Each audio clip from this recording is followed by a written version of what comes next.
विवेक जी नमस्कार। अब आपके साथ हमने पहले भी आपकी एक इंटरव्यू ली थी जब आपका इरिगेशन सीज़न और क्रॉपिंग सीज़न चल रहा था, और उस टाइम आपने बताया था कि आपको जो टारगेट यील्ड है इस बार आपको ज़्यादा लगने की है और करीब करीब डबल के तरफ आना चाह रहे हैं।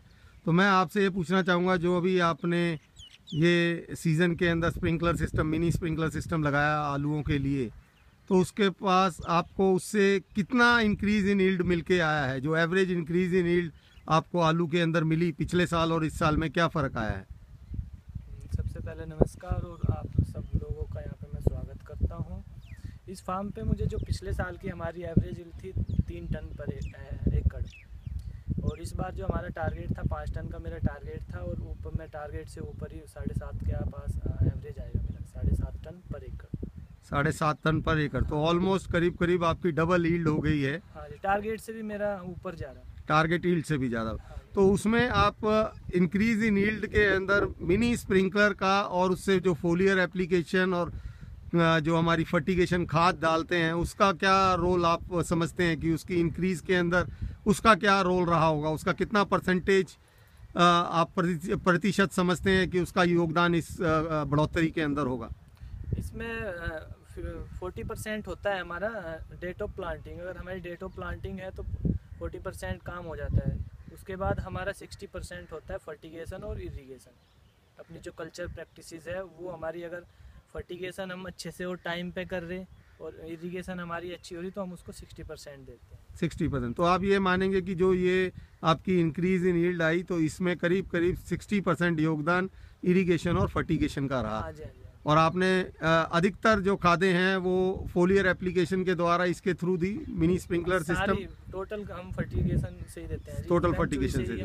फर्टिगेशन पूरा करते हैं। और आपको कोई क्रॉप का क्वालिटी में, लस्चर में, साइजेस में कुछ फ़र्क नज़र आया इससे मिनी स्प्रिंकलर के अंदर?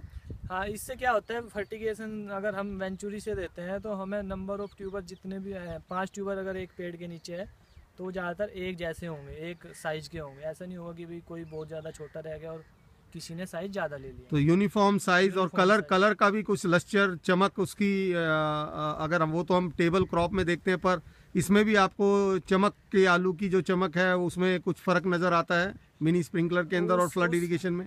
उसमें थोड़ा सा हमें ये लगता है कि भाई हाँ, थोड़ा सा साफ सुथरा आलू जो होता है, साफ सुथरा आलू, हाँ। साफ आलू साफ हाँ निकलता हाँ है।